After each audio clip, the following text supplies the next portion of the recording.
It always works best. It always works best when you just hit live while I'm in mid-sentence. Like, then it seems Jacob, like more natural. He did do this. He kind of did like that. You know what I mean? Like, so he kind of did. Like what? Like, can you I might come at you. Demonstrate? Can you demonstrate with your full We're talking body about on Teddy camera? Bridgewater by the day. Can I get the all 22?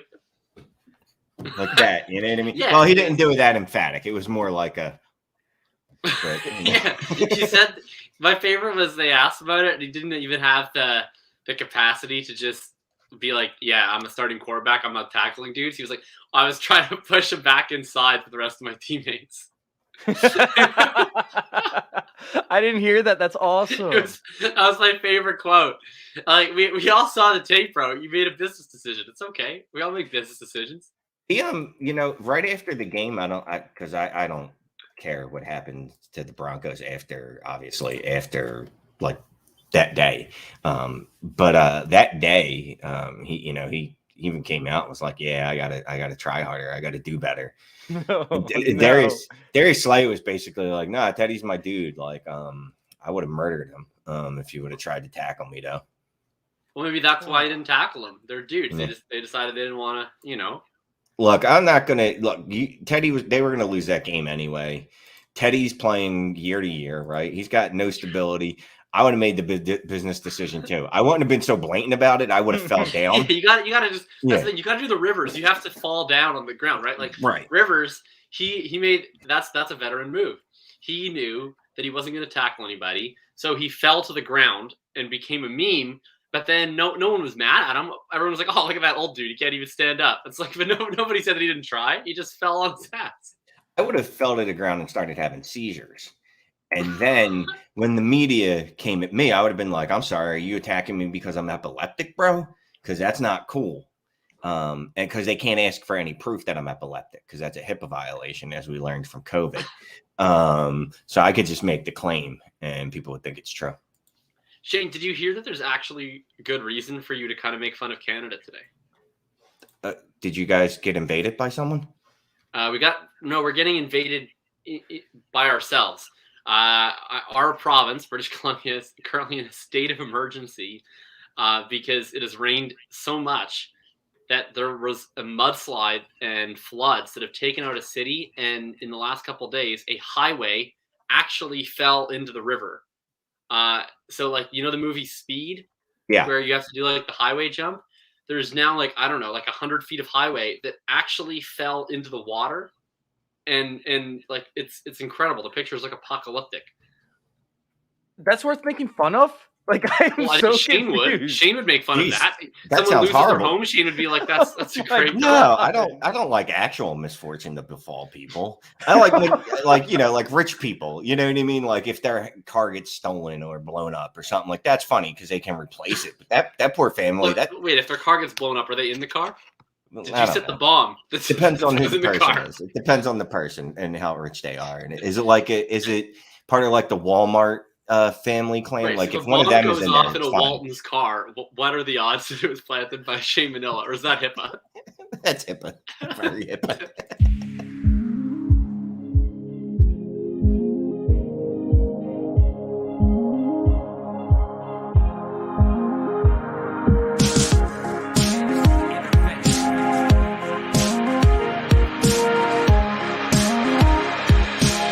This is Fantasy Intervention.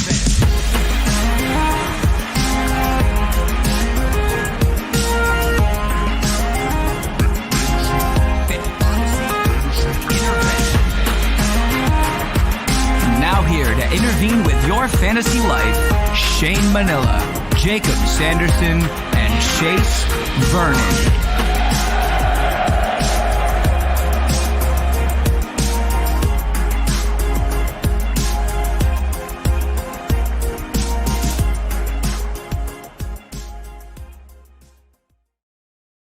Is that a new voice?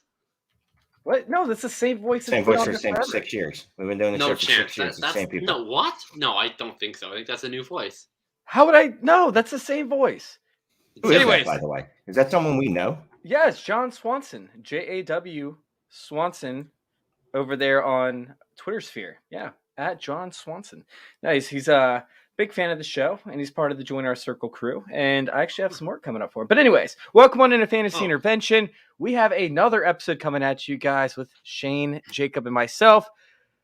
Whew, we are off to a great start, talking about HIPAA, talking about bridges falling into the water, talking about just Canada as a whole, and Teddy Bridgewater. So, oh my God, this is about to be a giant massacre of a show. I'm just warning you guys right now, but I'm excited for it. I'm here for it. Week 11 is absolutely insane. Hopefully it lives up to I don't know if we can call it expectations of week 9 and 10, more so than the mishaps of week 9 and 10. But guess what?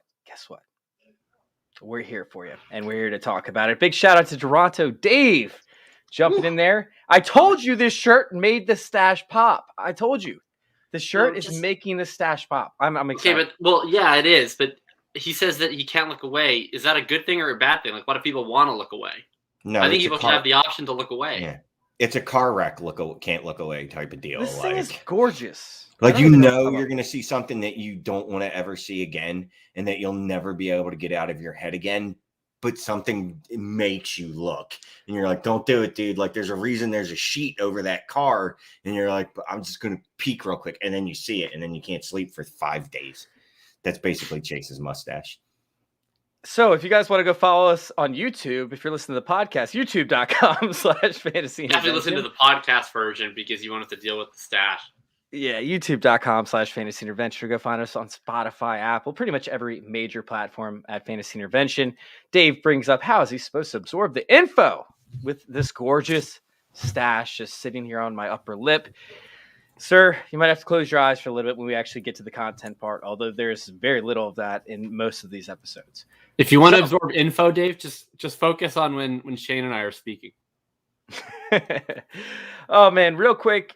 Shane, where can we find you? Where can we find your content real quick? We're going to start out. We're going backwards. Okay, so you can find me writing for DLF and Fantasy Data every day on Dynasty Trades in 5, once a week on Dynasty Trades HQ, once a week on this show, once every couple weeks on Mannequin Chill, and that is it. It's a lot. Oh, thank you, Dave, by the way, for loving my stash. Jacob, where can we find you? Yeah, so normally you can find me every Wednesday here. You can find me every Friday on the Full Tilt Dynasty podcast, every Saturday with no free squares on the Full Tilt Network. And then you can find me on playerprofiler.com with the Pareto Principles every Friday, usually sometimes Saturday for the DFS piece. And you can find me in the Bulletproof Discord. However, with exam season coming up, my schedule and appearances are about to be reduced here over the next few weeks. So you'll find me on one of the next 3 Wednesdays, 1 or 2 of the next 3 Fridays. No free squares after this Saturday. This Saturday will be the last one for a little bit. And then you'll still be able to find me. If you're in the Bulletproof Discord, I can get back to you. And you'll find me on Twitter, just a little bit less than I have been. And then come week 14, week 15, week 16, I'll be back full throttle. So, Chase, you were on mute. I just want to say personally, I think it's fucking selfish of Chase or of Jacob to focus on school and law school. I mean, come on, is law school? I don't know why I'm air quoting it. Really, because it's not really law in Canada. It's like bird law.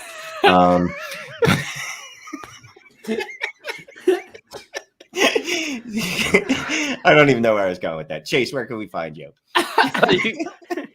Well, real quick, Dustin in the chat wants to see if we're taking questions. We are absolutely taking starter sit questions for week 11. So, yeah, bring your starter sit questions. We'll be answering them periodically throughout our show sheet. I only come on the show for the listener questions. Like, Chase has all these gimmicks and things on the show sheet. I still don't understand. Like, I understand that to pick the players, but he has all these other prompts. We're on week 11. I don't think that Shane and I could name one of your other prompts or have ever read them on this show sheet.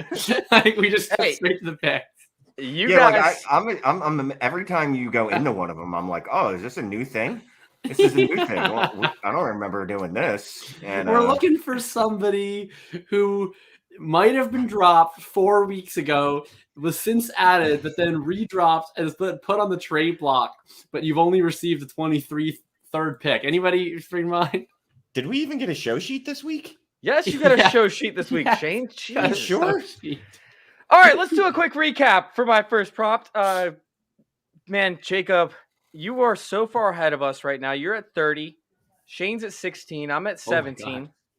And I thought I was going to have a week where we actually got to catch up with you. I noticed that I had 2 top 12 finishes, and both those guys finished at the top of their position, only to find out that you snuck out a running back and a wide receiver because both of Shane's picks and my picks bombed it. So if you guys are wondering what I'm talking about, we actually do a little game at the end where we pick players that finish outside the top 15 for quarterbacks and tight ends, and outside the top 20 for running backs and wide receivers that could finish as a RB1 or whatever Chase, it is at their position. Can I just tell something to our listeners and viewers though? Because maybe it's the first time they're listening or viewing us, right? I want you to understand this is clearly not our strength. This is done against my will, largely. I don't know, man. We crushed it this week. Even still, this isn't the biggest strength. All right, answering your questions, I believe, is our biggest strength, and that's what I think we should focus on. Wait, I don't what if the questions are who should I start? Because we're not asking outside of the top 20. You know what I mean? If we have to pick darts, I mean, I'm going to tell you. That's not a dart. That's an RB. That's a back end RB too. So back end listeners only have top 20 options. The next time if a listener lists anyone outside the top 20, Shane's just going to say. I'll tell you what, we can drop this category in week 17 during championship week. All right. Heck no, I have to miss 2 weeks. You guys are going to catch up. I'm going to need to extend my lead again. Oh, we're doubling the points those week. Anyway. Yeah, we are. All right, so yeah, we sucked at running back, wide receiver this past week. However, we nailed all 3 of our tight end picks. All 3 of our tight end picks finished inside the top 10. I believe I ended up leading that with Hunter Henry, which I know you wanted, and then I wanted Tyler Conklin. Turns out they switched, but it was combined second for 4 and touchdowns. fourth. Jakob snuck Heineke in at quarterback 12, and I had Tannehill at quarterback 8. What was the more impressive drive? Taylor Heineke's 10.5-minute drive to finish off the Bucks, or the drive by John Elway? Oh, definitely Trevor Siemian.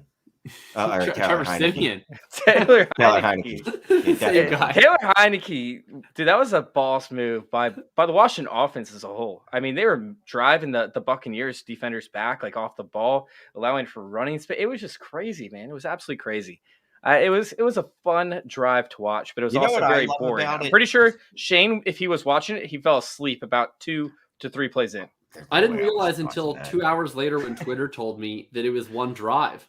I just I'm watching Red Zone, right? It lasted kind of so keeping tabs long. on some of the games that I have the most investment in with DFS and stuff.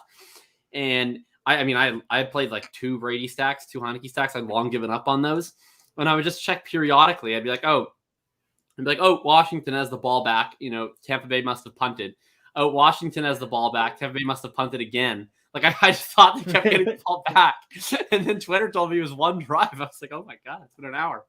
Dude, it was absolutely insane. It was actually, it was crazy to watch, especially because Tampa Bay, they allow big plays to happen up against their secondary. Meanwhile, their front 7 is actually pretty stout normally.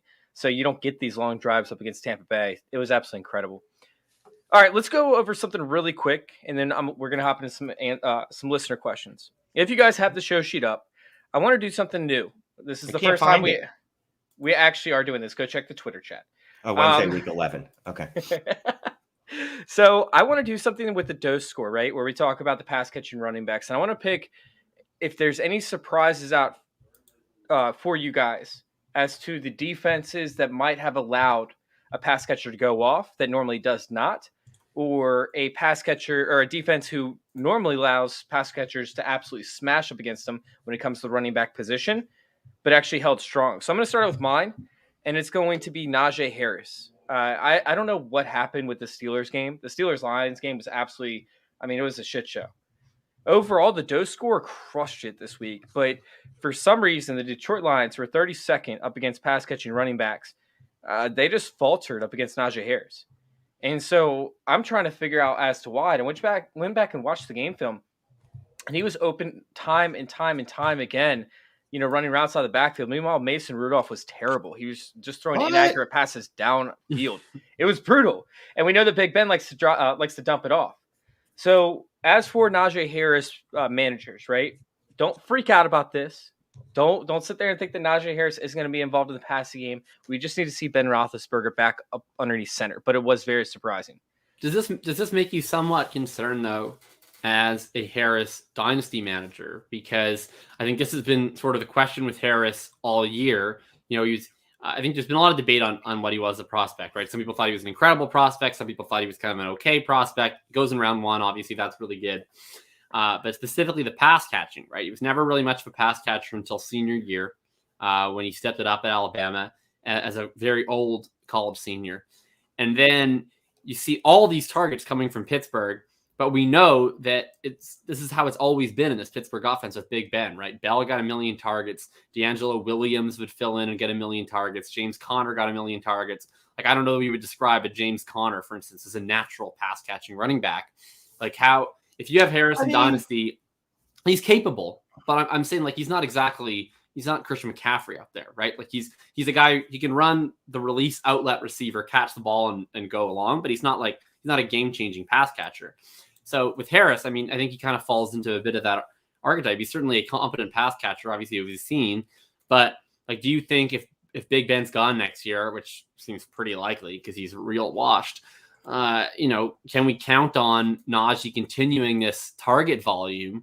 Or do you think he recedes a little bit to where, he's still an RB1, but maybe more of a back-end RB1, not a top 5 guy? He's definitely going to recede, obsede, regress, whatever you want to call it. Because what's he getting? 7 targets a game? How many targets is he getting? He's got like the second most. He's getting a lot. Last I looked, he had like first or second most receptions for a running back. And that's not even really, like you were saying, that's not really like his game. I mean, he's fine for a couple dump offs. That's if you want to run a successful offense, you might dump the ball off to him twice, but you definitely don't want him catching the ball 8 times a game. I think if they ever get a real quarterback there, there's going to be issues. The only problem is are they ever going to get a real quarterback there? They might try to roll out Ben's corpse again next year because they have no plan in place to replace him. Please no. Please no. I can't watch Big Ben. Man, I can't do it. Their offensive line as well is completely demolished. So where do they go if they do try to take some sort of I think Aaron Rodgers is going to be in Pittsburgh next year.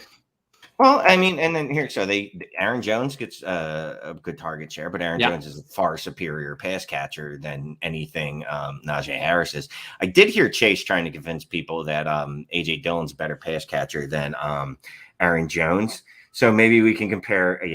Maybe we can compare AJ Dillon to Najee Harris. And another big thing though with the Packers running backs is they have one wide receiver. Right. So their offense is we have one wide receiver. Either Devontae Adams is open, we throw it to Devontae Adams. If he's not open, then we have to throw the running back because Lazard, Valdes-Scantling, Mercedes, I mean, those guys just don't get open. They're just running routes. They're not a part of the offense. So it's if they ever added a second wide receiver, I don't know if we'd see that sort of level of target volume. And that's the thing. If you look at the Steelers, the way they're built, they have, all right, even if you just want to say 2 wide receivers and disregard Juju, right? But you have 2 wide receivers that are built to be high volume and high impact players. Like, honestly, you want Deontay Johnson and Chase Claypool to get 10 to 15 targets a game. Like, you want that if your offense is going to run successfully, which should cut into the running back targets. Like, what about Ray McLeod? He was getting Ray McLeod tearing it up, baby. He had 13 targets or 12 targets last week, baby. 12. He had a lot of targets, a lot of targets for Ray. Is there any other running back on this slate that stood out a little bit to you? Because, I mean, for the most part, the DOCE score, the dump-off containment efficiency score, which you guys can find at fantasyintervention.com. Just go to fantasyintervention.com, go to the top, click on the DOCE score, the DOCE score, where you can actually tell good defenses up against pass-catching running backs and bad defenses up against pass-catching running backs. It pretty much held strong. The only outlier in the good defenses was Carter and Johnson over there for the Jets. But, I mean, they're going to get peppered with volume with Mike White. Like, that's very difficult to defend. I mean, I got one weird circumstance. So you're going to have to build in some kind of regression model into this that accounts for horrible quarterback play, such as the Jets, because the Jets are an anomaly, right? That most teams aren't going to target their running backs 20 times a game. But they exist. We've been safe. We got Joe Flacco now. We got an elite quarterback. but they do exist. So you got to just, put that like that special case in the like, oh guys, we got to break this out because we have a jet situation this week. So you know what I mean? Like the DOCE scores got to be. I got to play with my regression model a little bit. Well, so I actually do have a back end model of this, which I'm going to be releasing in 2022, where you're going to have to pay to get the pass catching running backs that will be the emergency break glass type running backs that might not apply to the DOCE score. Oh, wow. Look at that. But what was yours, Jacob? Yeah, so this one, maybe it's not as much about like the DOCE score failing you. It's just really weird game script failing you. But the Tampa situation, Tampa Washington situation, right? I mean, this week, like I was throwing JD McKissick into so many lineups. I was so ready to rock the JD McKissick experience. I mean, Tampa is like everything you want for JD McKissick in theory, right? They snuff out the run. You can't run on them. You're probably going to lose, and they give up a bunch of dump offs. So I was honestly expecting like 12 targets for JD McKissick in this game. I was so pumped, and then it started great. He was getting a lot of targets early. It's just, they take over the game. I think that the way I would look at this is maybe it's not the DOCE score situation, but just projecting forward, like obviously it's nice that Gibson, got the carries over Patterson, right? We didn't have to deal with Jarrett Patterson in our lives anymore. So you can breathe somewhat of a sigh of relief for Gibson. But I still think that he's a big sell candidate just because like he still wasn't efficient in this game. Hard to say if that's him or just Tampa because, under 3 yards of carry against Tampa, a lot of people have that experience. But unless you're Khalil Herbert. JD McKissick was still playing a lot of snaps and was still intricately involved in a game that they led the entire time, right? So to me, like if you're not going to get Gibson out there playing like 80% of snaps, in a game that they lead the whole time, it's kind of like, what's the point? To me with Antonio Gibson. Everything went perfectly in this game. He falls into the end zone twice. He still only gets 2 targets. Washington is not a good team. I mean, it's nice that their defense looks a lot better, but I still don't think they're going to be more than a 500 team at best rest of the way. And you're going to have more painful weeks incoming. So I think if people read this and see like we're back to what we wanted in the preseason with Gibson, I don't know about that. No, I think this breaks my heart to say, but I think we've seen that they're just not going to involve Gibson in the passing game the way we want. I think for whatever reason, it's going to be 2 targets. It doesn't matter that he's a superior player to JD average McKissick. Doesn't matter. Doesn't matter what we think, but it's just going to be what happens. But yeah, I mean, they gave him 24 rushing attempts? 24 carries, I believe. A lot of carries. It was like 33 opportunities or something like that too, wasn't it? Well, if he only had 2 targets, 24. Oh yeah, okay, never mind. That was somebody else that must have seen 30. Oh, that was DeAndre Swift. Swift got 33 carries and 6 targets. Yeah, that's pretty good. I like him. So 40 wherever almost 40 touches in a single game. That's crazy. Wherever DeAndre Swift is playing, I think you should also fluctuate the DOCE score. Oh, he's going to crush this week. DeAndre Swift is going to melt faces this week. I don't remember the matchup. I think it's the Raiders. I don't know. I'll look into it here in a minute. But Raiders for the Bengals. Okay, I took Kenyon Drake. That's why. Anyways, let's go ahead and move on and get some of these listener questions in real quick. All right, let's go with the first one from Dustin over here. Bateman or Stevenson, 1 point per reception. How y'all thinking? Rashad Bateman. He started with the raw. That could have gone either way. Yeah, Stevenson. Unfortunately, Damian Harris is practicing this week. I hate being this cliche, but you literally can't trust Bill Belichick. I mean, you can't. The only thing that you can trust is that Brandon Bolden's going to get 25 to 40% snap share, and literally anywhere from 5 to 10 opportunities. And then who knows what Stevenson. I mean, if you just based it off the play last week, you'd be like, this guy deserves another chance. But I mean, it's not like Damian Harris did anything not to, to lose the job, and it's Belichick. So I'm just going to have to go with Bateman because I feel like it's safer. Yeah, I would go with Bateman. First off, Chase Swift and the Lions play the Browns this week. Who Ramondre Stevenson just put up the RB1 overall performance against, of course. But I would go with Rashad Bateman in this one.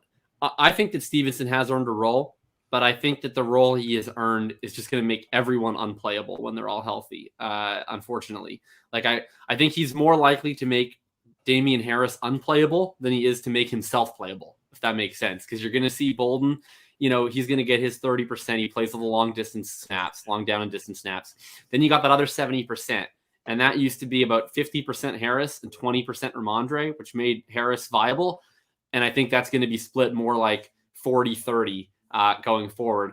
And it just makes everyone really, really touchdown dependent, frankly. So Ramondre Stevenson's best performance thus far in the season, aside from week 10, was in week 6, and the following week he was benched when Damian Harris was healthy. So this is the type of stuff that happens with Bill Belichick. I'm 100% Bateman on this, and this is probably one of the very few times that I pick Bateman over, some of the other options. I will say quickly, I really love what I saw to Ramondre. If we take this from a dynasty lens, or certainly if Harris got hurt again, I'm more interested in Ramondre from a dynasty perspective, honestly, than I am in Harris. Even though I don't expect Ramondre to necessarily be better than Harris when both are healthy in the immediacy, Damian Harris has never shown at any level of his life, frankly, that he's a plus pass catcher. And certainly with the Patriots. He was okay at Bama. Plus, he was pretty good at Bama. He was serviceable at Bama. He was never a volume pass catcher. I would say so. Here's good, right? Here's serviceable. I'd say he was whatever that meaty part right there is. Okay. All right. Wait. But can you even take a Alabama running back, right, over the past 3 or 4 years, and say that they were a bad pass catcher when you had the options on offense, the wide receivers that they've had come out of Alabama? Well, no, it's not about bad. It's just it's not like the. I don't think Jacob's bad based off the volume. Just we never really saw him featured as a pass catcher at Bama, and maybe he has that skill set. I don't know, but then we certainly haven't seen it in the NFL at any point. So at this point, I would say that either he does not have the skill set, or he does, and if they haven't used it by midway through year 3, then I don't think that they're going to anymore. And similar to Sony Michel, who actually did come into the league as a noted pass catcher, and then they decided we're never throwing you the ball. With Ramondre, they have thrown the ball, and they've actually thrown the ball in creative ways. He ran that angle route down the middle against Dallas. It's not just dump offs with him, and I sort of view Ramondre in the way that I would view a Rex Burkhead, but just way better. In that one season, do you remember the one season when I forget who got injured, but they basically just had Burkhead and Lewis for the whole season, and you sort of had Lewis, who was mostly only a pass catcher, and then you had Burkhead, who had this really nice fantasy-friendly role where he only played about half the snaps, but he got all the goal line work, and then he got all the pass down situation work, and it was man, this is you get all the touches that we want. This is kind of nice. I think it was when they had Gillislee there, and Gillislee didn't really pan out. And I see Ramondre as kind of similar. I like his prospect profile. He was second in the entire class in yards per route run as a receiver at Oklahoma. The only 2021 running back who performed better in that metric was, of course, Kenny Gainwell. And then you get the DOCE Score. Shane, you want to check the chat here? Toronto Dave said containing Shane. The DOCE Score. Sorry, I lost it. I had to throw it up. Sorry to interrupt your spiel. Oh my god. This is a shit show. Containment efficiency. Anyhow, all I was going to say is, in this class, we came into this year, we should have been believing strongly Stevenson can catch passes. He was second in the class in yards per route run, also fourth in the whole class in elusive rating. That's your ability to create force missed tackles in the open field. So I think Stevenson's really interesting. And I think in Dynasty, whether it's after Harris's time, whether he usurps Harris, we know that Belichick doesn't care about draft capital. We know that if Stevenson eventually earns his trust, he can work into that role. And I don't think he's ever going to get a workhorse role because it's New England. But I think that whatever role he creates is going to comprise of very valuable touches. All right. So let's hop on to this next question real quick. We have Tim in the chat. Evening, guys. So I'm in need of a running back help this week. I currently have Kamara Hunt, who's out this week, Dearness Johnson, Khalil Herbert, Jordan Howard, Jeff Wilson Jr. What the hell am I to do this week? Hey, heck. Okay, yeah, watch your fucking mouth. Come on. This is a Christian radio station. Fucking kids, bitch. God damn it. Yeah, my kids are on the fucking sofa right behind us. You're not in your room anymore? No. Dude, last week, if you guys did not watch last week, go back to the tail end of last week and just watch the last 5 minutes on YouTube, youtube.com/fantasy intervention. I literally could not even finish the show. I just tapped out and I said, all right, good night, guys. I'm done. Couple things. Kamara practiced today, so he might go. And Tony Jones. Yeah. Tony Jones. I love how he froze like that for a brief second. And Elijah Mitchell not practicing with a broken finger, so Jeff Wilson might be an option. No. Otherwise, you're screwed with that bunch because Jordan Howard is going to be in some type of committee. I wouldn't drop him yet because we don't know that Sanders is definitely going to play. But if Sanders plays, it's going to be some type of messy committee. Isn't Elijah Mitchell out for 2 to 4 weeks? No. They're still saying they're saying he's going to play this week, which I don't What? believe. But I saw an update that said 2 to 4 weeks for Elijah Mitchell. No, you didn't. I swear I did because That I was like the first time he was injured. Take a look. I don't know. I did not see that. The last I saw was Kyle Shanahan said he's probably going to play, and I don't believe him because I don't think that he's going to play with a broken finger. But that tells me at least it's not very long term. Yeah. Well, PlayerProfiler.com had that. That's who it was. But go ahead, keep talking. I'm just going by process of elimination. D'Ernest Johnson's not going to get much of a run if Chubb's there. Khalil Herbert, we saw it doesn't exist when David Montgomery was back. It literally leaves you Jordan Howard or Jeff Wilson, and you hope either Sanders doesn't come back or Mitchell is out. Otherwise, I don't know what to tell you, man. I don't know who else is on your waivers at this point of the season, but it might behoove you to go check it out or try to make a trade. I would go Wilson, I guess, just based on even if Mitchell plays, right? Like we've seen the Niners do all sorts of janky shit with their backfield. Like it would not shock me if Mitchell's made an emergency only back playing with a broken finger. Right. It's sort of just, Kyle Shanahan fears two things in life. I think he fears Mike Shanahan greatly, and he fears his disapproval. And then second of all, he fears playing Trey Sermon. So I could easily see him going into this game and saying, okay, I'm Jeff Wilson's our bell cow today because Elijah Mitchell has a broken finger. But if Jeff Wilson gets hurt, I need to have a non-Sermon option at my disposal. And I think Sermon of all the outcomes in all the universes, parallel and otherwise in string theory, the only outcome I can't see is Sermon getting any run.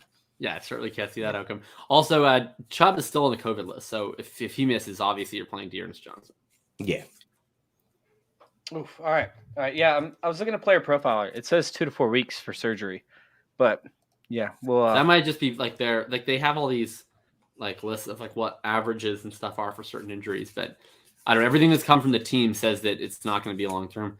Of course, Will Fuller, his finger injuries last year. Oh my God, dude, that's so bad. It's so bad. All right, Ferris in the chat wants to know: do we trust Ramondre Stevenson as a flex play this week with Damian Harris back? We pretty much covered it for the most part. Ferris, if you have any other questions, please put them back in the chat as well. All right, Tim in the chat. Were people taking them out? Because you said put them back in the chat. Were people taking out comments from that? Holy shit, Tim. That a tight end. I'm not even on the screen anymore. All right, so Tim wants to know once again. At tight end, I have Waller and Henry. Waller has been disappointing me. Meanwhile, Henry has scored at least one touchdown per game since week 4, except for 1 week. Do I keep Waller and let Henry ride a bench, or do I trade Waller and make Henry my starter for the rest of the season? This is a good question because Henry. I got a really similar question in my DMs today. You're not. Was it from Tim? No, it was basically this question, but with Hawkinson instead of Waller. Oh, Hawkinson's tough too, especially when you're running the ball 33 times with DeAndre Swift every game, and Hawkinson doesn't see the targets. Here's the thing: Waller's still seeing targets, right? And at the end of the day, trust the process. Blah blah. Wait! Is this a trade alert question? Trade alert! I don't think he actually has a trade on the offer. So no, I just wanted to make it cool. You shot that one out a little trade quick. Ponderance alert. Trade ponderance. I mean, if you're looking at. If you feel the need to make a trade, obviously Waller's probably going to get a better return, and you might want to do that for a running back. But I wouldn't trade him at any discount, to be quite honest with you. The only way I would trade him is if someone's going to pay me the Waller prices they were paying in week 2 or 3. What were the Waller prices? Like we're talking about RB 15 and above, RB 12 and above, RB 10 two-week and above? access to a timeshare in Mexico, and a 1-year gift card to free Fresh Slice pizza for a year. I also want a massage. So yeah, RB. Wait, okay, 14 and above. RB 14 and above. Okay. So wait, class? Sorry, no, none of our listeners care, but that just bugged me out. I made this joke in a league chat 2 days ago where someone asked me what I got in trade for something. And I said 2-week access to a timeshare in Mexico, free pizza for a year, and a massage. And this time I only used 2 of the jokes, and then you added the massage, and I just freaked the hell out. Oh my God. That's weird. I'll show you the text after. That's weird as hell. Sorry, that's where my eyes went on my skull. Anyway, you did kind of freak out there. Yeah, because I was like, "Are you in that league?" Anyway, Waller has seen 7 targets in every game but 1. Hunter Henry's only seen 7 targets in 1 game, so I would just trust the process. Oof. I have to play matchups. Like we see certain matchups up against tight ends, and what they're allowing, especially when it comes to red zone targets. I mean, you don't want to chase touchdowns. Like this is a point that somebody else made earlier, where they were like, hey, why do we chase touchdowns with Hunter Henry? And it's because touchdowns are a little bit more indicative with tight ends than they are with wide receivers. We saw Browns tight ends almost every single week last year, finished with a touchdown, because that's what they do. They run the play action fake in the red zone. And it's very similar to the Vikings as well. So, when it comes to the Patriots, it looks like that's what they're doing this year. It's part of their game plan. They pound the rock a couple times inside the red zone, and then they hit, their tight ends with a play action or an out route. So I think that the Hunter Henry, getting these touchdowns is indicative of what is to come. However, you have to kind of follow the game script. You have to see, hey, are they going to be in the red zone enough times throughout a game? Are they, how are the tight ends defended? How are the defenses doing up against the tight ends in the red zone in particular? So yeah. Anyways, that's where I'm going with that. I think Henry is now obviously it's out the window now with Chase Edmonds gone, but he's like the James Conner of tight ends, where there's more reason to believe that he's going to get touchdowns than virtually any other tight end. But you also know if he doesn't score a touchdown, he's probably giving you 3 points. Dare I say Eric Ebron? Yeah, Eric from Ebron, the Colts era. Why did someone drop something? That was a fun season. How many touchdowns did he have? 13? 13. He had 13 that year. That was crazy. Okay. All right, so let's move on to our first segment, and then we'll get back to the questions here in a minute. Oh, shit, we have segments? Oh, yes, it's the segment where we pick the quarterbacks, Shane. We pick the quarterbacks. We're picking the quarterbacks outside the top 15 to finish inside of the top 12. In other words, for the people that stream quarterbacks. First up this week for me is Justin Fields. And I believe it was Wyatt that brought it to my attention. I meant to look it up and I forgot. So sorry, Wyatt, sorry, whoever you are, if it wasn't Wyatt. But he mentioned the blitz rate and the lack of sacks the Ravens have accrued thus far in the season. They're actually they're blitzing, I believe, the 3rd most thus far on the season, according to PFR, Pro Football Reference. However, they aren't turning that pressure rate into anything. They're 3rd in pressure rate, but they're not turning those into sacks. They're bottom 20, I believe, in sacks thus far on the season. So he proposed the thought that, hey, Justin Fields has the Ravens. They could end up putting pressure on him, which would force him to run. And it made me kind of wonder. I'm like, dude, that actually could happen, because the Ravens, I went back and looked at it, they haven't played any rushing quarterbacks. The most mobile quarterback they've played this far in the season was Jakob Brissett for a quarter or two. And then they played Derek Carr, who rushed for 27 or 37 yards against them. I mean, those are the 2 most mobile quarterbacks they face, which is, that's just telling you right there. They haven't faced anybody. So, yeah, they have contained quarterbacks, but they haven't played any rushing ones. My concern, though, is when I did the breakdown, the Fantasy Intervention at fantasyintervention.com, I did a breakdown of the quarterbacks and their situations. And I broke down Justin Fields, and I talked about how he's actually one of the worst quarterbacks at sensing pressure because of his sack rate that he took in college, his inability to get balls out. And although he's built like a big ass dude like who can break tackles, right? He broke a ton of attempted sacks or a bunch of tackles in the backfield. He still got hit a whole ton, and this is the professional level. Justin Fields has not been reading pressure well either way, so it could be a home run situation. So wait, are you trashing Justin Fields even though he's your pick? He's my pick, but No. this is where I want to go. All right, so he's my pick for this week, but it's kind of like a home run. Like you're swinging for the fences. You're either going to get significant amount of points from the rushing upside, or you're going to end up with like 5 points. So if you have a team, right, that needs big time points because maybe you're playing the first place team and you're in like 6th place and your running back situation is shit, like we talked about up top with whoever it was. Like if you need a big ass performance from a quarterback, Justin Fields could be that answer. Now he could also lose you the week, but he could rack up a shit ton of points this week. I'm going with Justin Fields as my pick.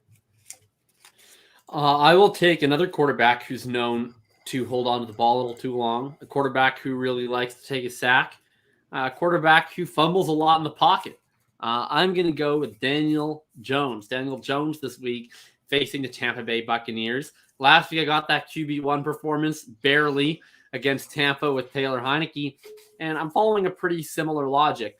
They will probably not have Vita Vea this week on that fearsome front four for Tampa Bay. That's a really big loss. That's a lot of man meat taken out of there. I expect Daniel to have a little bit more time in the pocket without all of that interior pressure coming up from Vea. And then he's going to get an opportunity probably to play comeback mode against this Tampa Bay secondary that, Richard Sherman has sucked, so I don't think his injury is necessarily a big loss. But if they were playing him and he sucked, that tells you about how bad the people are behind him. So I think that Daniel Jones is going to have a lot of open receivers. Coming off the bye, Saquon is expected to be back. Kadarius Toney, Kenny Golladay should be closer to full health. Maybe they even get Sterling Shepard. We'll see. I think that Daniel Dimes Jones is going to have quite a nice fantasy day for you. All right, Shane.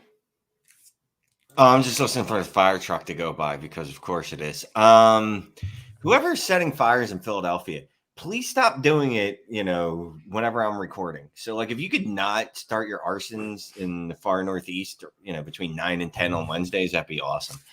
I'm going with McCorkle Jones. Playing Falcons defense gives up 3rd most fantasy points a game to the quarterback position. McCorkle is coming off a top 5 quarterback week. Atlanta is just good enough, I think, not to get blown out, so that McCorkle will have to throw just enough that he's going to sneak inside the top 12. Week. Well, look. Good thing I didn't pick Matt Ryan last week. I've done it a lot. He didn't do well. But they're going to heard me bad in one league. Daniel Jones actually outscored Matt Ryan last week. A lot of people outscored Matt Ryan last week. Yeah, I'm saying Daniel Jones was on bye and he outscored Matt Ryan. Matt Ryan was the QB 74. Oh, it was bad. It was bad. All right, so let's go on to another question. You wanted to say beautiful things about McCorkle.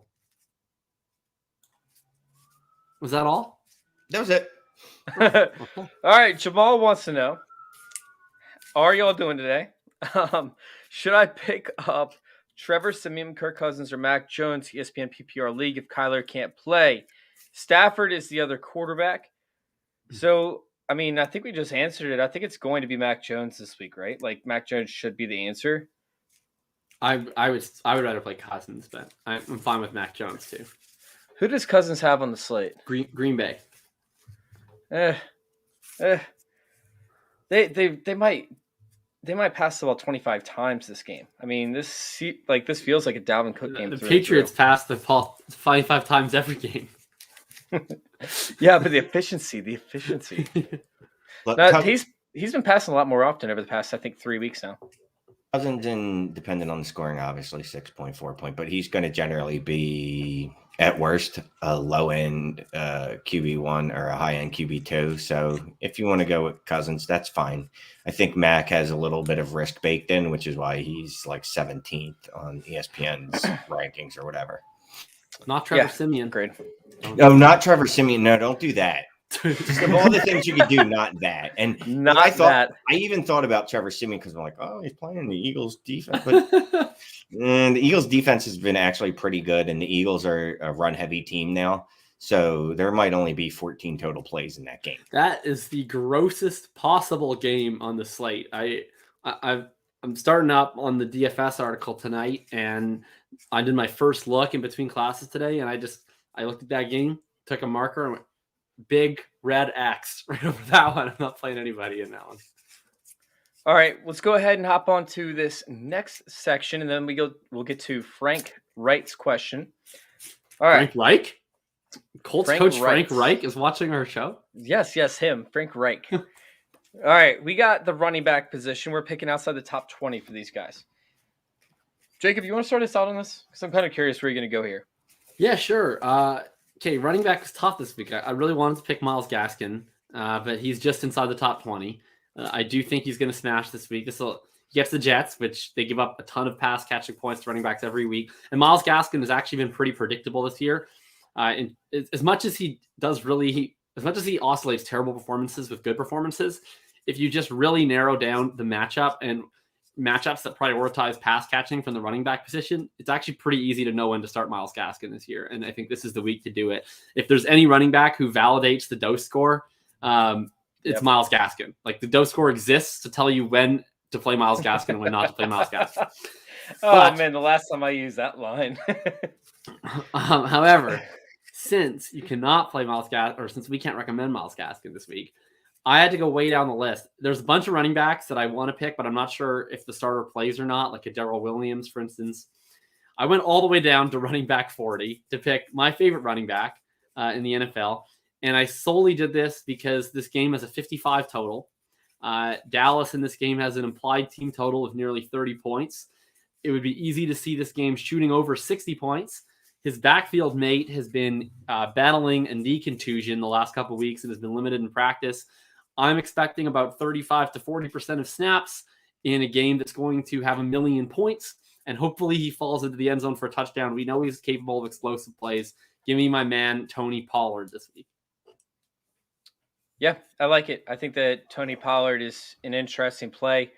We haven't seen as much usage out of Tony Pollard over the past few weeks, or at least it seems like we haven't over the past. Well, he He had 15 points last week. Yeah, I was going to say he had a good week last week, but that was because the Garbage Cowboys time. are up by 1,000 at halftime.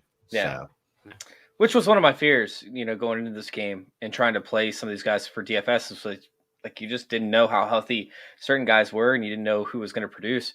But it was for sure going to be a lock that at some point Tony Pollard was going to get the snaps. Shane, do you have a guy ready, or do you want me to go first? I'm going to take myself off mute. I'm going to say I would like to give myself a couple outs. So I'm going to go with Darrell Williams, assuming that CEH doesn't play. I think he's a smash. Okay. Then I'm going to go. No. Hey. We ruled against this 2 weeks ago. Last week I wanted to do this. I wanted to pick Washington tight end, and I was told you could not. Oh no! I'm not going to pick CEH. Then If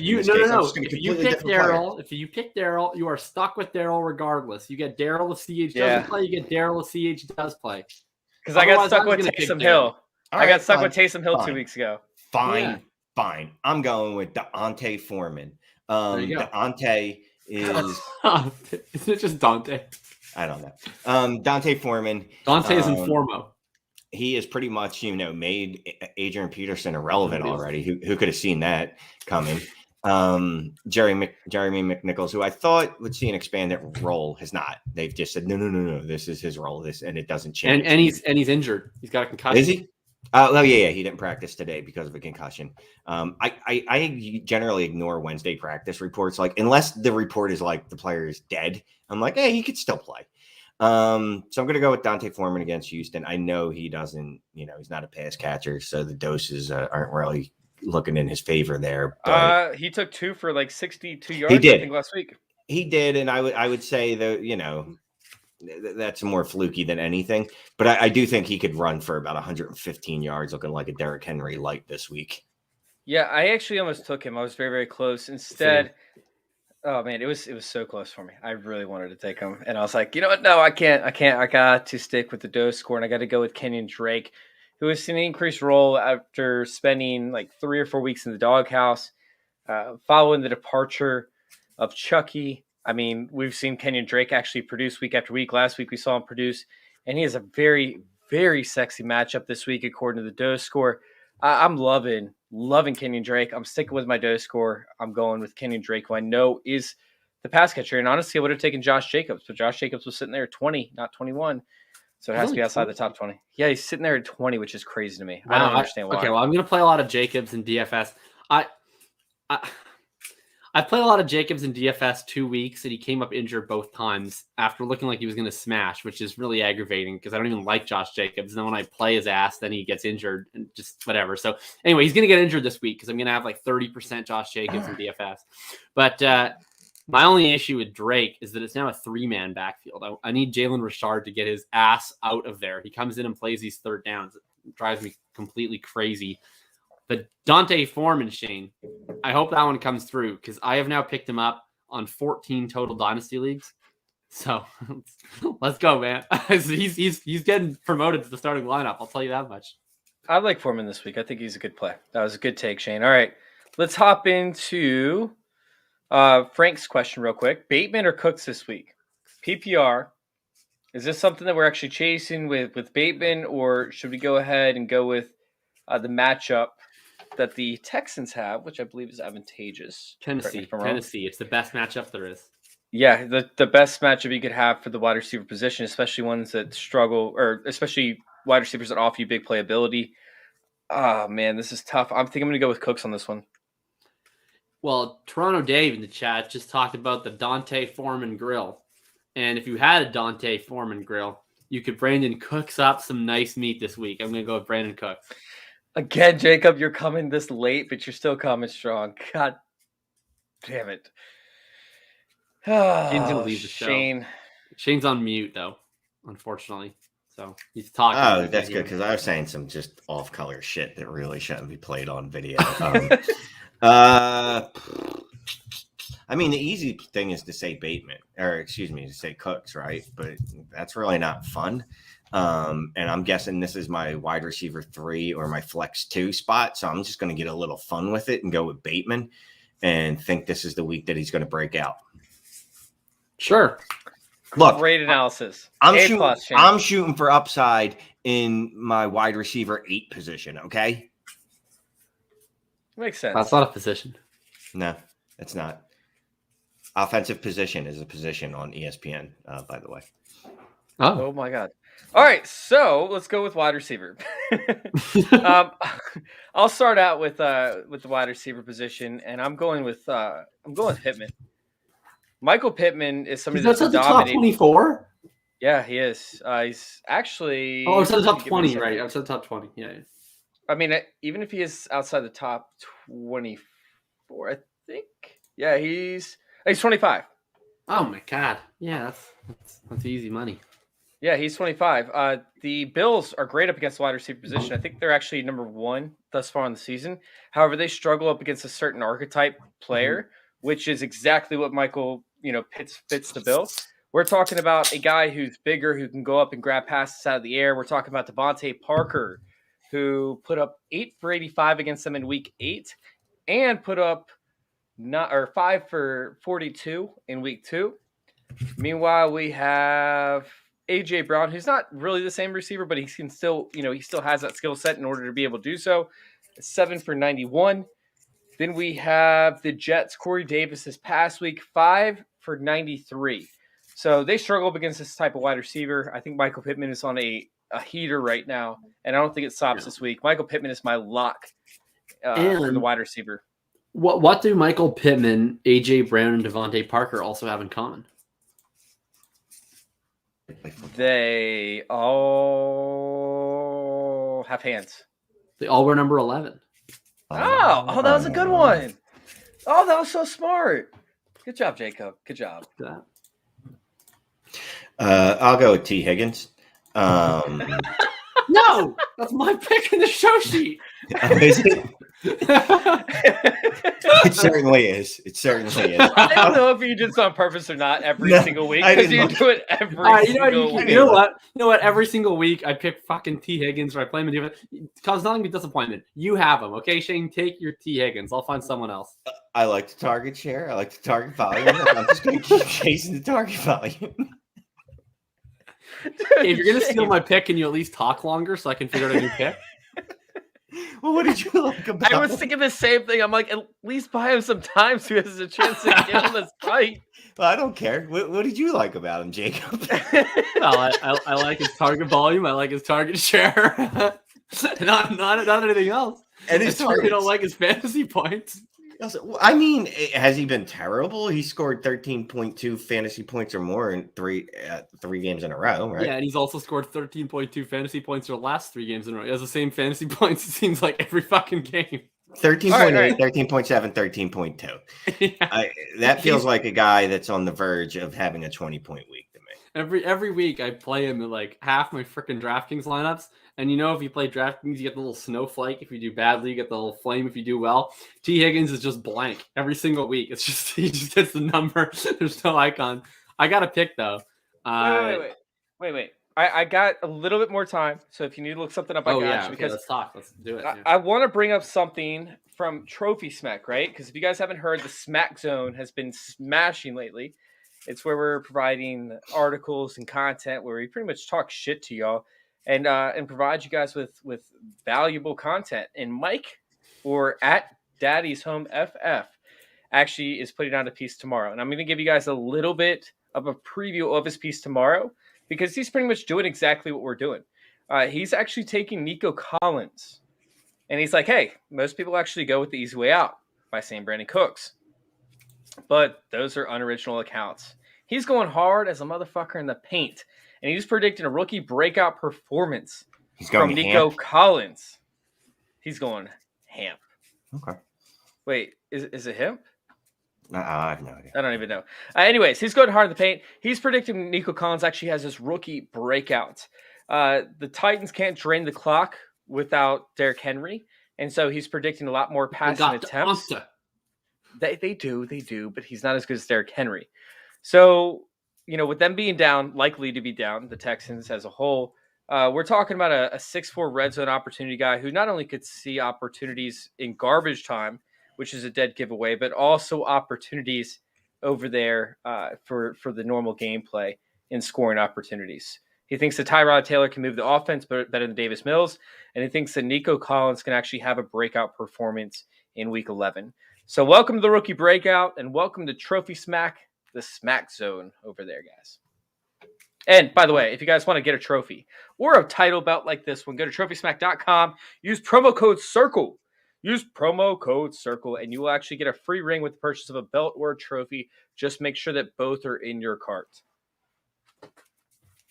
I'd like a trophy, please. Shane, what were you like as a 5-year-old? As a 5-year-old? Yeah. I smoked less. Yeah, I smoked less. Watch a lot less porn. Still Bob Victoria's Secret magazines, huh? Do you remember when you learned to ride a bike as a kid, Shane? Yeah, I know why. Okay, what was it like? Like, how many times did you fall? How many times did you scrape your knee? Once. Once, right? But then you learned, and then what happened once you learned how to ride a bike? You just kept riding it? Well, then I started stealing bikes.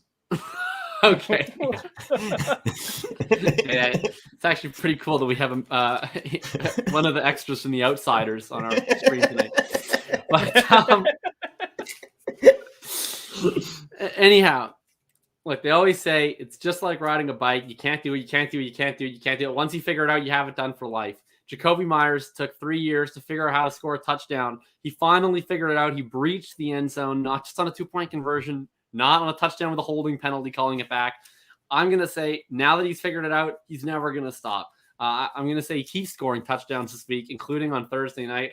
Plus, I get the added benefit where I got to nurse my lead here. So I've got to try and take plays that correlate with my co-hosts so that if they benefit, I got to block them in other spots. So I know Shane took Mac Jones. Then he went ahead, He took T. Higgins from me, so I've got to block him with his Mac Jones pick by taking Jakobi Meyers, so that when Mac throws 2 touchdowns to Jakobi and finishes as a QB1, I get the wide receiver one. I maintain my lead. I'm putting a little strategy into this. I like it. All right, let's hop on to another question real quick, and then we will close out our show with the tight ends. Oh, what do we have here? We have Henry or Ertz this upcoming week. Ertz has been money since landing with the Cardinals to an extent, but Henry's been money in the red zone. We talked about Henry a little bit earlier, but what's y'all's take on Henry and Ertz thus far? It's a really tough matchup with Ertz. I'll take Henry just because, of the two, I guess the tiebreaker is that Henry is scoring touchdowns. And that's literally it. That is literally the only difference because they're basically Hunter Henry right now is Zach Ertz right now. Like they run the same, like physically they're about they're the same dude. The difference being Zach Ertz is 7 years older than him and has been in the league 15 years longer. So Hunter his body Henry should be older than down. he is, hey? He's 31. He's only 31 or so. Ertz is, but I'm saying Hunter Henry's 27. He feels like he's 37. His knees are 106.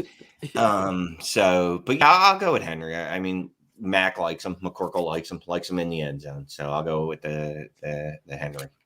Yeah, I go with Hunter Henry as well. Up against Atlanta, I don't see how they don't put up points. I'm going with Hunter Henry myself. Oh man. Toronto Dave's over here just flattering me, saying my stash needs to be turned into an NFT. I love it. I think that is not for television. Wait, do they have television still? Is that still a thing? All right, so let's go ahead and finish out this show. Not for Disney Plus and position. Oh God, Disney Plus. We have the tight ends, and Adam Troutman's been seeing a ton of. You have that mustache. Actually, they don't let you download Disney Plus. You're put on a watch list if you have a mustache and you are watching Disney movies. I use my brother, so it's cool. All right, I have Adam Troutman. Adam Troutman is my guy. He's been seeing a ton of volume lately, and he hasn't done much with it. But in an advantageous matchup, in a position where they should score up against the Eagles are very, very bad up against tight ends. They're great up against wide receivers, but horrible up against tight ends. I'm going to take Adam Troutman. I think he's going to get in the end zone this week. He's my lock. He's my locked and loaded tight end.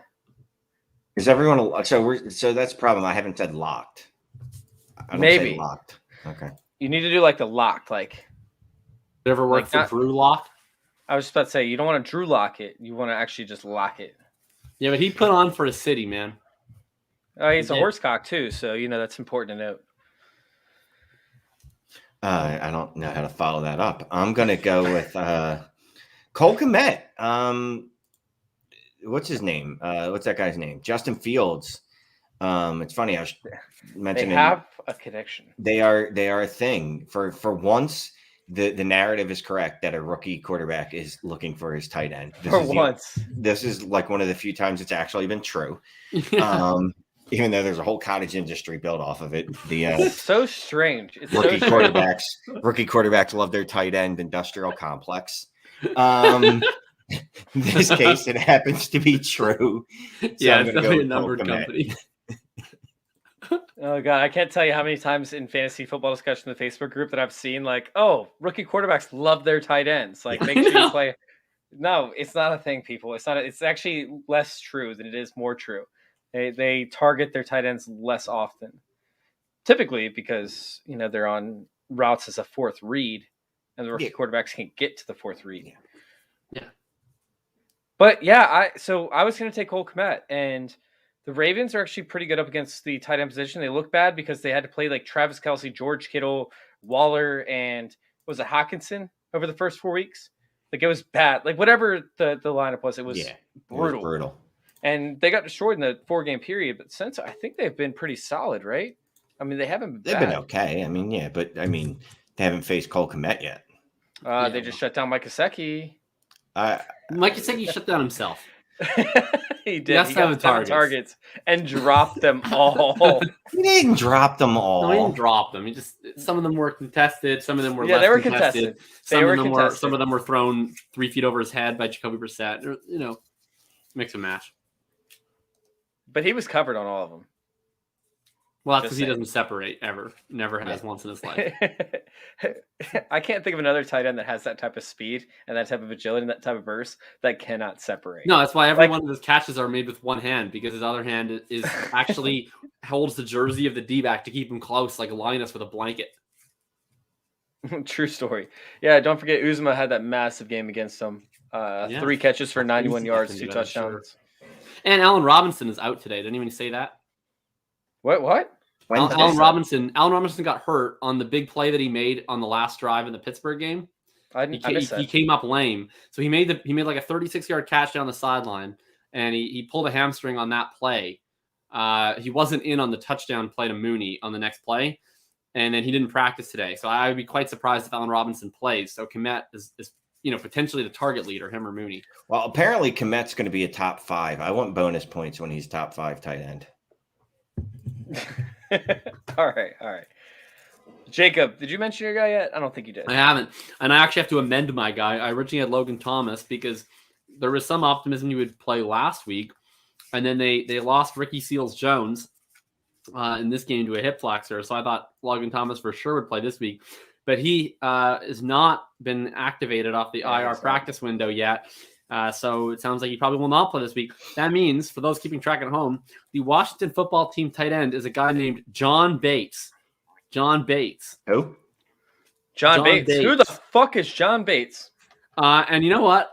Because I have such a large lead, I'm going to do this just for the memes. If you play, Danny Carter said this on a Good Football Show on Monday, so I'm just going to quote him. He's just like, if you are the tight end for the Washington football team, then you are the tight end for the Washington football team, and you play every snap and you run every route.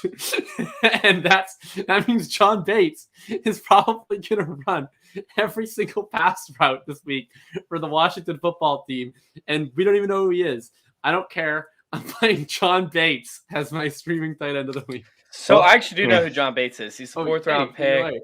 I mean, he's a 4th round pick. He's actually a very good blocker. He's the blocking tight end for the Washington football team. Blocking this time. His route running is absolutely atrocious. That's fine. So I'd be shocked. I would be shocked. I mean, Ricky Seals-Jones was brought on because they needed a backup pass catcher. Because they needed a move tight end who is, regardless, is still their tight end, right? Like he's a slot stuff. John Bates most likely still stay in and block way more often. But do they have any other tight end on the roster? Do they have any other tight end? He's gonna have 100% snap share, and he's gonna have 8 targets. Like, that's what the Washington tight end. Do they have another potential move tight end? Because they seem. Where's Sammy Reyes? I heard about Sammy Reyes. Is he on the IR?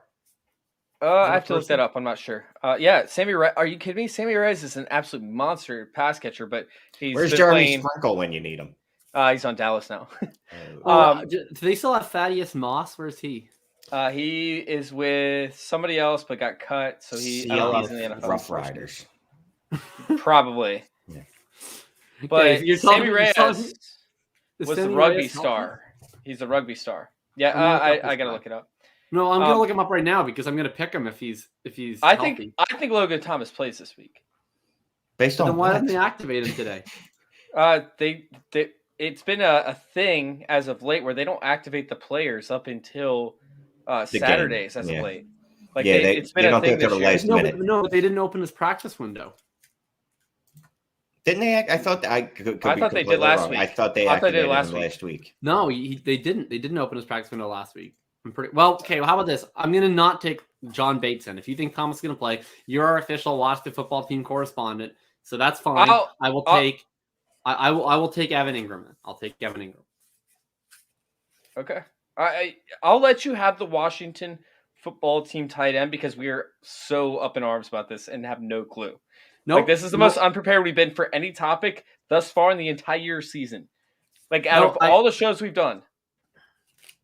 No, I don't want to look. I have too large of a lead to put my wins in form of any sort of nefariousness. I don't want anybody to review the tape and see that I skirted around the official constitution of the Fantasy Intervention Podcast, LLC. I will simply take Evan Ingram, who will have 8 targets, it is actually an LLC, by the way. and 21 yards. And he'll finish tight end 22. All right, it's in there. All right, so that ends our show. I don't understand if he's on the IR or not. I just looked it up on the internet, and they said he didn't practice today, and he's technically still on the IR. I don't know, like, but the practice was something that he could have done apparently. So it's that 21-day window where you're allowed to practice. It's 2 steps. So if you're on the IR, they designate you for return. There you go. Which opens a 21-day window. You're still on the IR, but then you're practice eligible. But I thought he was practicing last week, but then he didn't practice Wednesday. So I don't know if he had a setback or it's very confusing to me. But he practiced. So he practiced, and then he felt tightness because oh right, he got sore. I remember. I remember he got. So he's practicing, but I don't think he's playing this week. If you do want to switch to John Bates. All right. No, so I'll just go with Ingram. I don't want to play blocker Bates. And Sammy Reyes played against the Bucs, but he mostly played special teams. So you can activate you can announce their ability to practice at any point in time. However, they have not done it yet for Thomas. He can do it. They can literally do it tomorrow if they want to, and he'll be good to go. And then he can play this upcoming week. However, he was last week working on the sidelines with the training staff and with the quarterback, catching passes and running a few minor routes. So Logan Thomas can actually play this upcoming week. It's still very possible. There's no limitation on when they can announce his return to practice. However, they still have to announce it before he returns to team drills. So he can keep practicing. He can keep practicing on the sidelines. He can still do individual drills, but in order to return to team drills, you have to announce that they have returned to practice, and then he can play at any time. Yeah, I'm still not feeling great. I hope he plays because in my home dynasty league, and it's a crucial week. I'm 5-5 in that league right now. I have Goddard as my tight end 1 who got concussed, and then I have Thomas as my tight end 2 who might not play. I picked up Ricky Seals-Jones, so I've been playing in lieu of Thomas. He goes and fucks up his hip, so all of a sudden I'm going to be playing Cameron Brate.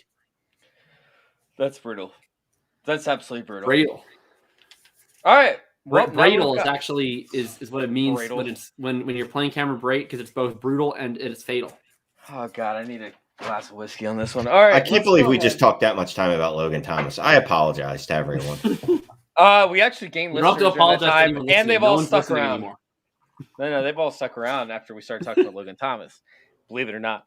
But no, let's go ahead and let's get out of here. Let's close out this episode. We got some things to do. I know you have an article, right, Jacob? And so I have to edit one.